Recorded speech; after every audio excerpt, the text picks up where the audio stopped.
Howdy, y'all. So to get into it today, first order of business is I go by Arthur now. Um, I do not know what the name of my channel is going to be. I changed it to Fells World after realizing I wanted a more gender neutral name.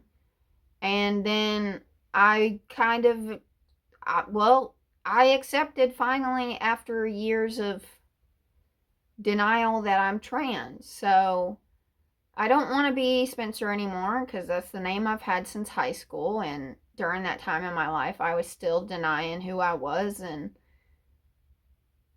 all of this other things that have gone into the name I've chose. But I go by Arthur now. So I don't know what I'm going to name my YouTube channel. But today is about the things that I've made this year. And I just had a pretty eye-opening conversation with my partner about how the way that I perceive things isn't always correct. Apparently, if you're not good at something immediately, that does not mean you're bad at something. I feel like that should kind of tell you how my point of view is. But apparently, I'm not bad at anything, which is like insane to me because I thought I was bad at everything. So I just wanted to show you the things that I've made this year, because I take great pride and joy in the things that I've made. Now, this is not everything I have made this year, technically speaking, because I cannot recall everything I have made this year because I make things so often. However, I think this is a good amount. So, I don't know where to start. I'll start with my bag. So I needed a bag that I felt fit my aesthetic more. And I needed a bag that could fit all of the things that oh Lord, my brows are growing back funky. Anyway, that fit my aesthetic and that could fit all my stuff in it. And so I took this old backpack that I had made out of jeans and zippers when I was younger, and I used the zipper for this bag here. And I used plastic canvas and yarn to make this bag. I gave a little loop-de-loop on it, and I used can tabs and an old yoga mat strap for the strap. And then I had this like old whatchamacallit, this old wallet chain that I used to put the can tabs together. And then I used embroidery thread to secure them. I used the can tabs to extend the length of the strap because on its own it was too small. But I also had to use some embroidery thread to embroider my pins on because I had just used the pin itself and pinned it onto the front, and I lost several beloved pins. So I ain't fitting to do that again. I ain't fixing to.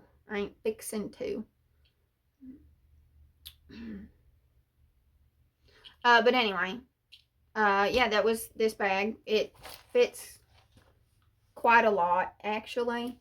You gotta finagle it and move it around a little bit, but yeah. And I'm not done with this, but because I've screwed this project up several times, and there is nothing worse than altering a piece of your favorite clothing and then screwing it up over and over again and not being able to wear it. I tried to alter my favorite hoodie, and I was like, oh, I'm going to get it done in a few days, and now it's in limbo like this is. And I'm ticked off because this was my favorite freaking sweater. I got it at Goodwill when I was a teenager, and I was just obsessed with it, but I couldn't like zip it up or open it up or nothing, and so I couldn't like wear a bunch of clothes underneath of it, so I couldn't really layer it because I'd have to take it off completely. And so I was like, I'm just going to turn it into a cardigan, but I don't have any buttons on it yet, and I was putting jeans on the inside because I wanted it to also have pockets, so I made some pockets for it. But the main reason, to be honest, if I think about it correctly, is the main reason is this inside part. The strings are so easily snagged. I wanted to put some fabric inside of it to prevent the snagging. But by cutting large section out to add this shirt, because there was a shirt that didn't fit me, it made me feel really dysphoric because it was too small. I decided to cut it out and put it on this instead. Usually if a shirt doesn't fit me right, I'll just use it as fabric or put it on my wall like that. And I have a shirt of Wednesday hanging up on my wall. I didn't cut it or nothing, but it's hanging up on my wall because it was too small. But with this one, I really wanted to wear it because I just like it. I just do. And I was afraid of the fraying on the ends, and so I sewed jeans to it. But I screwed it up the first time, and so I redid it. But as you can see here, I screwed it up again, and the fabric folds like it's sewed folded, so it doesn't lay flat. I don't know if you can see that, but there's little sewings right here where they're not supposed to be, and so I sewed it incorrectly, so I'm gonna have to redo it again, which is a pain in the rear because like anyway. But it's got pockets now, and I just need to find some fabric for the inside of it. I thought denim would be the most durable for the edges, because it's denim. And I had some old denim jeans from a friend of mine who I was very attached to the jeans because of who gave them to me, but that person ain't in my life no more, so I didn't want to dwell on it. I wanted to reuse that material instead of thinking about it every time I looked at them. So that's what I did. I tried to make a free-form flat pattern that I was going to turn into a sweater. I couldn't make it flat, and so what I decided to do instead was to make it into a sensory rug. So I took all the areas that would not go flat and I shaped them and sewed them into the shape so that I could have something to squish my toes into. Now it's not done. I would like to make it bigger, but I do like it. And it is funky. I also made this because I really hate when laundry's on the floor in the bathroom, so I made this little hanger. If you see, I really need to get a pattern because that is annoying as hell. That there's just all the support is like pulling down on these little so much, because all of these like little hangers that I see online, they don't do that. So I'm like, what is going on?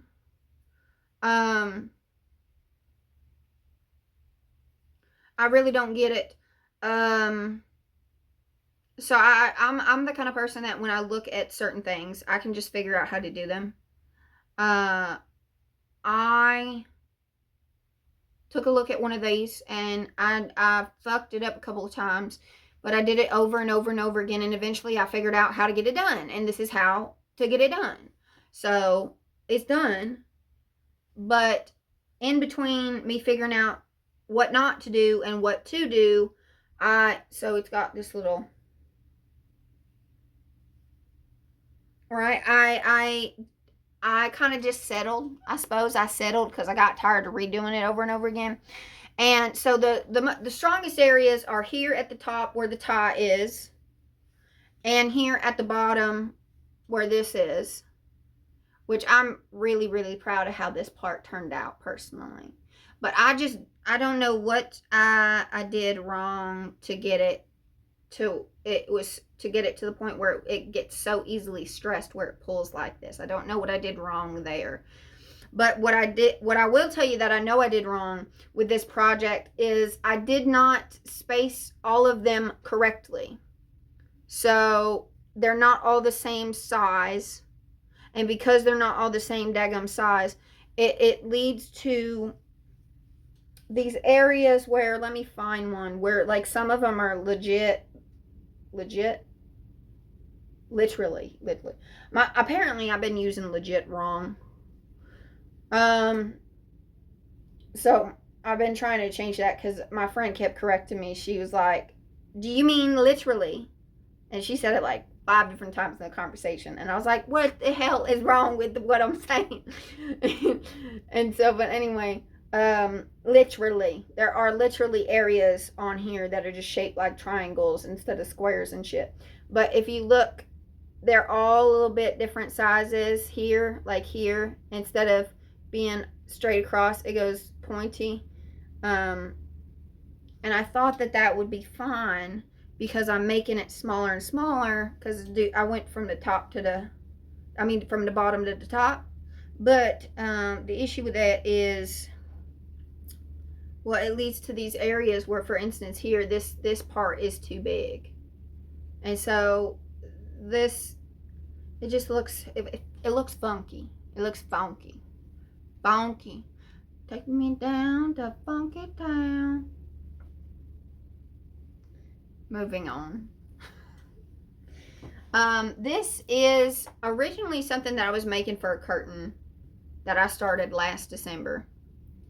I never finished it, so I was trying to make it into a scarf for my partner because I don't want to waste material, and he's been needing a scarf for several years, but I just can't figure out how to get it into the areas that are missing without getting it in this, like, I've tried several different ways and I just don't like the way it looks. I don't know how to adjust this pattern without making it look stupid or taking it all apart. So I've, like, I don't know what's going on there, but that is that, okay? And then, so I had this, so everything from here down, other than this little patch right here, I made several years ago as a altar cloth for my spell work and shit like that. And I've been needing an apron for a really long time, and because of just the amount of time we've moved around furniture and us not having enough furniture in the first place to store everything, I haven't really been able to have an altar permanently. I have a little area in my closet because I don't use my closet. We don't have an iron, so in my mind there's no point in hanging shit up if we can just leave it in the laundry. And there's issues with the laundry here anyway, so I'm just like, there's no point in using the closet. So I have my altar up in my closet. It's just shelves of shit. But anyway, I still have some jean fabric, and I wanted to get some work done, but I didn't want to spend too much time on the project. So I just took this altar cloth, like everything here to here is the altar cloth, and then I just took this rectangular piece. I stitched the ends of it so it wouldn't fray. And like I said, I did it really quick. Didn't really focus on it too big. Didn't really focus on it too hard. Just did it real like that. And, well, now I have an apron, so it's easier for me to do the dishes, which is one of the reasons I was struggling for a really long time, even after we got the gloves, because of sensory reasons. I just didn't want to do the damn dishes with no gloves, because apparently one of the like factors of autistic regression that happens once you start to like live as an adult and accept that you have it and learn about it is like you can't do things that you used to be able to do. And one of those things for me was the dishes. I was forced to do them as a kid, but as I got to adulthood, I didn't have to do them no more, and so I just couldn't, because I'd have a fucking sensory overload, like autistic meltdown or autistic panic attack. I don't know, but it was specifically caused by the sensory overload, and so I just wouldn't be able to do it. But even after we would get the gloves, I still couldn't do it because it would get on me anyway. And so I'm like, I'm gonna make an apron. I made an apron in like maybe 30 minutes to an hour. I took some, I sewed it real quick here, made some straps here, and then I took some yarn and I sewed it here. And so you just kind of fold this part over in the front and you tie it around your waist, and then this part, it comes, let me just show you, it kind of turns into a little pocket. And you take, because it's way below your waist, so you just take it and you fold it over and you tie it in the back, and that little area, it becomes a pocket. So it's a good little quick fix until I have the time to, you know, do an actual apron, or if I decide to or not. And then there's this, which I showed in my servitor video, which funnily enough, if you want to hear the story behind him, I actually know what kind of entity he is now. So I talked to my mentor about it, and I talked to some of my friends in the Dragon server about it for Dragon Magic. And after doing some research and them doing some research and us all talking about it, apparently this is Mephistopheles. So the servitor that I have been working with for many years, because I was under the assumption that you could contract a servitor, has been Mephistopheles. And this is really, really funny to me because I also worship and work with Loki. And a lot of people have claimed that Loki has had a big part in creating Mephistopheles. And what is so incredibly crazy to me is Giles' full name has the name Faustus in it. And Faustus is the name of the author who created the original Mephistopheles character.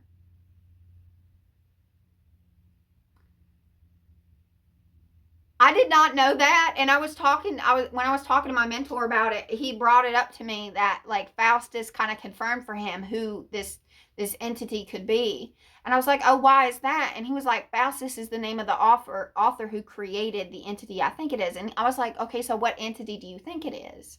And he was like, Mephistopheles. And I was like, and what's even crazier is days before I had that conversation, I was talking with some of my other friends, and I was explaining to them the circle of summoning that I see in my head that has been shown to me of how I am to summon Giles.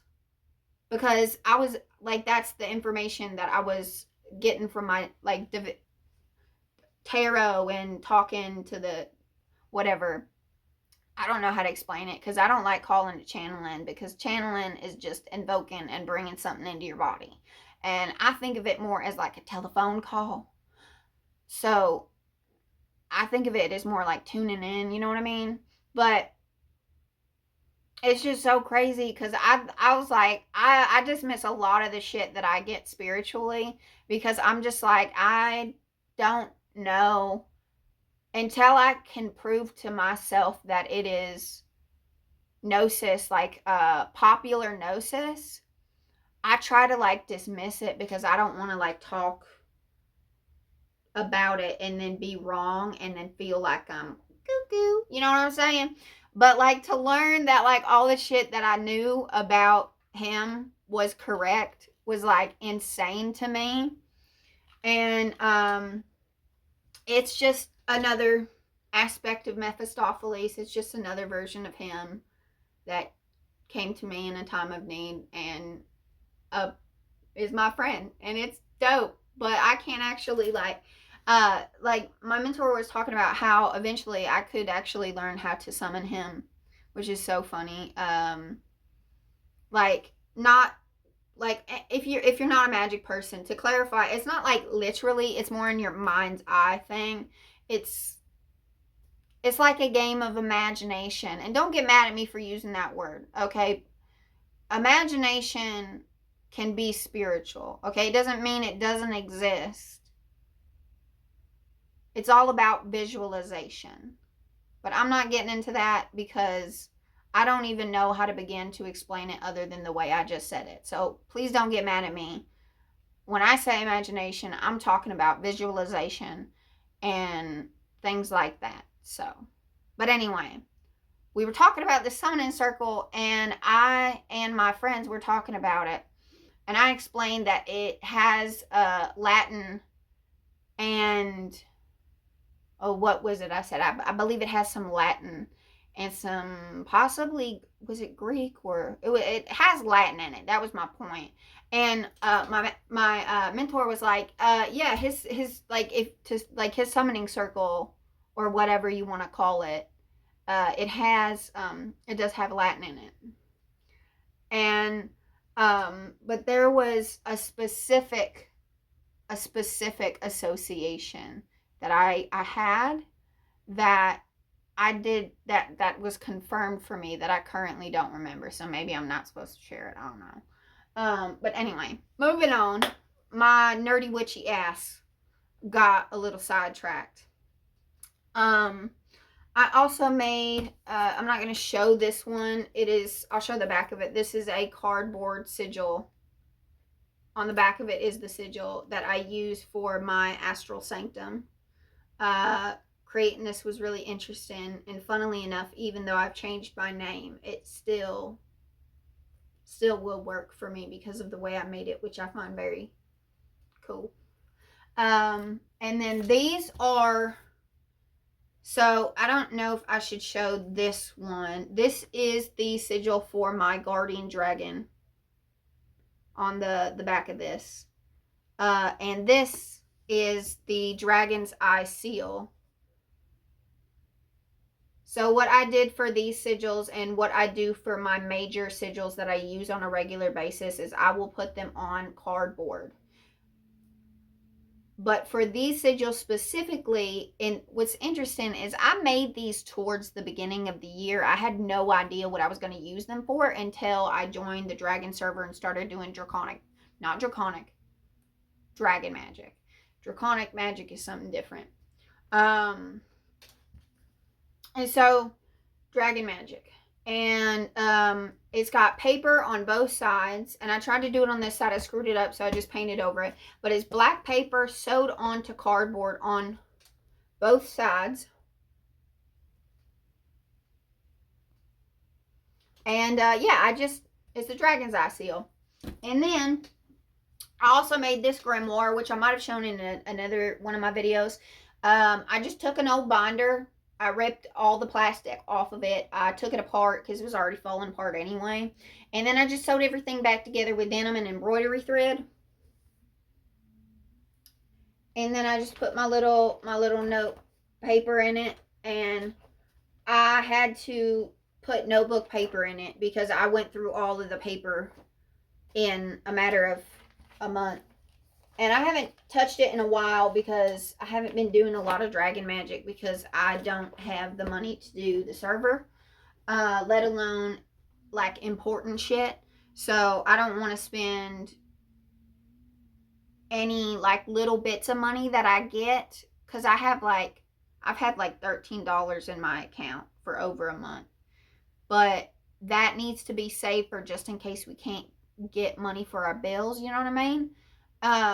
So I don't want to go and spend that on the dragon server just so I can do dragon magic, or specifically learn more about dragon magic, when I can do what I can here and now and then save up for later, which I haven't really gotten any money to save. My partner started a GoFundMe so we could like try to fix his car so he can go get a job. But unfortunately, nothing has happened with that. But anyway, moving on. This is also this is a painting I've been working on of my higher self. Every time I try to draw them, they kind of change a little bit. Like, with my perception of myself, they change. But they never actually change. I'm just seeing them more clearly. And so I'm struggling with the anatomy because I don't know if they hold things with their hands, if they meditate with their hands. I don't know what they're doing with their hands. I'm not very good with hands anyway, but I know they got multiple eyes, they got sharp teeth, and they're like a container, you know. I don't know. I'm of the opinion that higher selves are kind of like the oversoul of people, because I'm of the opinion that bodies cannot contain the fullness of a soul, and so our higher selves are beings like that send parts of themselves down to experience life. Um, and so I kind of see my higher self as a container rather than like a specific thing. I don't know how to explain it. Maybe it's something I'm not supposed to really talk about, but I've always kind of seen my higher self as a container, because whenever I like look at her or them or whatever, they're like a void. I don't know. But I think it's very interesting how spider like they are because of like the things that have happened to me in my life, but I don't need to talk about that. This, I can't remember if I made it this year or last year, but because I made this, I wanted to make something similar, so I made this. And this is also like one of those sweaters that is just like this. And I'm not a fan.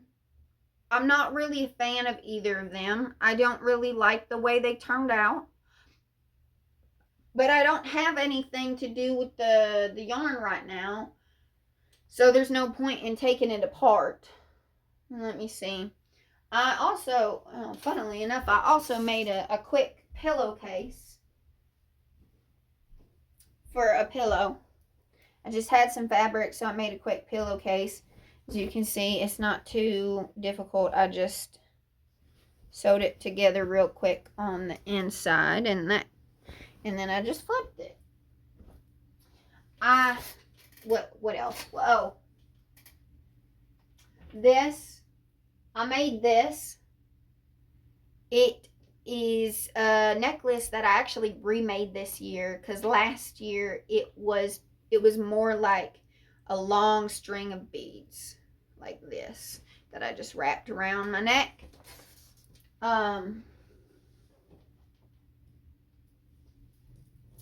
But I used some can tabs and some wire. This is an agate, and then I used some can tabs and some embroidery thread. These are clay beads that I made. These are just some magical trinkets in my, and then this is some more beads. Does it look the greatest? Is it the prettiest? No, but it is what it is, and I like it. And then there is this, which is, this is a choker that I made with, what are they called? Biscuits and gravy, I can't think. This is a ribbon. And then this is old leather from an old purse. Technically, I think it's pleather. You got the can tabs, you got the embroidery thread. These are old Capri Sun pouches. These are beads. They are the different flags that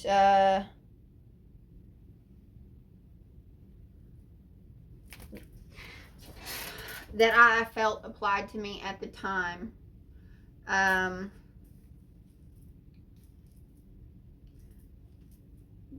But that's neither here nor there, because I don't know.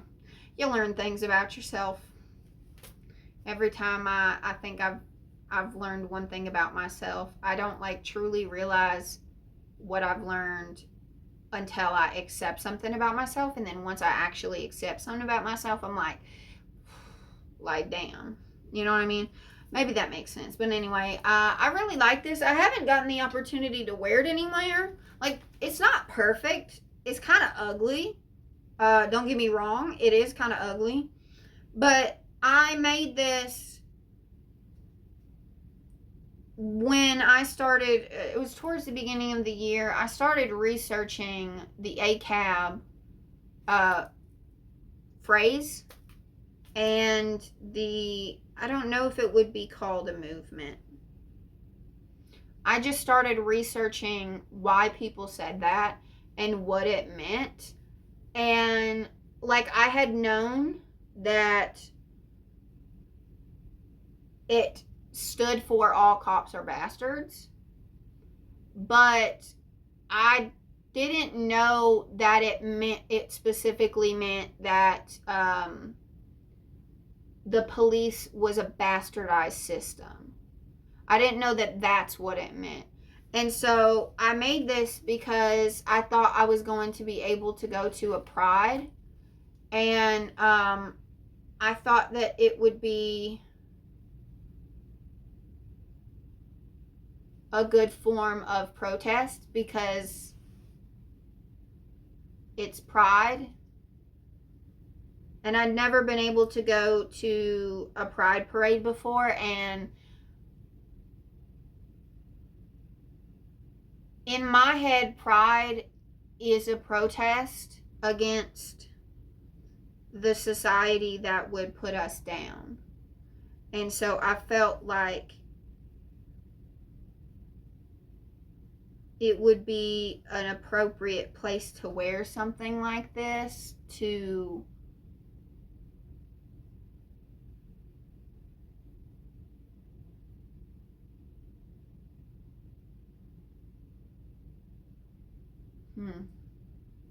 I'm trying to find the words.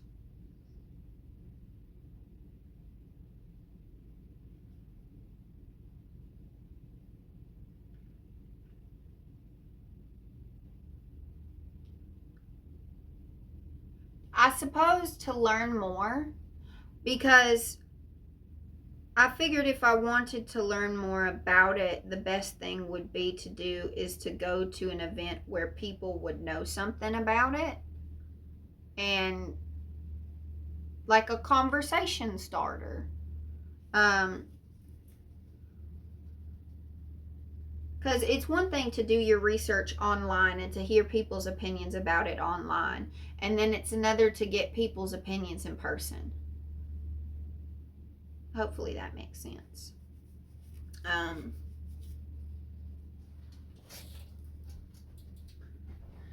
Ooh.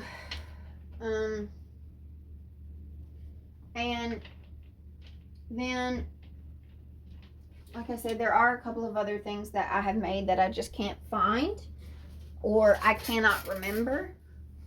But I thought it would be good to have a video of the things that I have made this year that I can get a hold of real quick and just talk about that.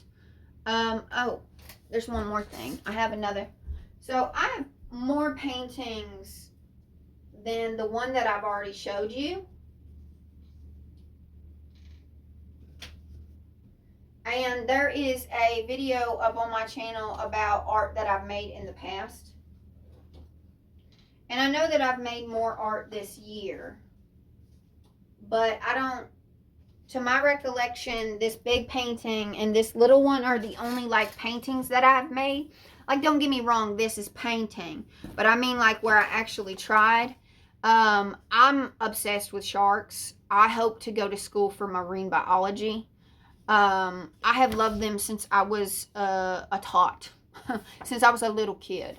And I tried to, this is supposed to be sand, this is supposed to be water. The only thing that looks remotely like what it's supposed to look like is the shark, kind of. So, yeah,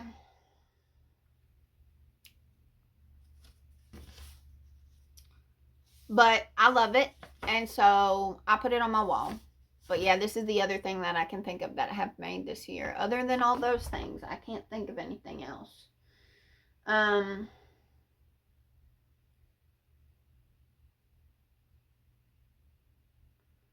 But the purpose of this video is just kind of to show you and myself that, well,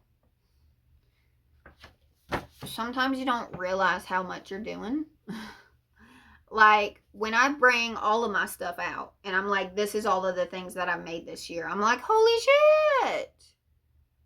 I've been working. Like, damn. I'm getting better at my craft. Like, I'm getting better. But then when I don't see it all there together and I'm just not able to do something on a certain day because I'm suffering from executive dysfunction, my brain is just like, you're a lazy piece of shit. Okay, brain, why are you doing that to me? What did I do to you? Like, I don't know. Hopefully that makes sense. Sense.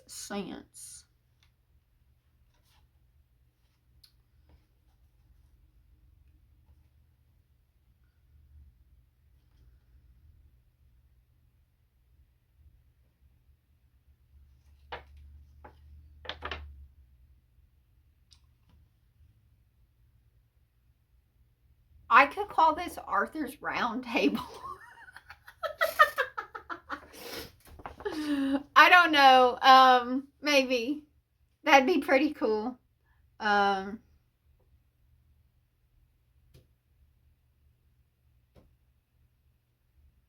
I don't know. But either way, I hope y'all have a wonderful day. If you stayed to here, thank you for listening to my rambly ass.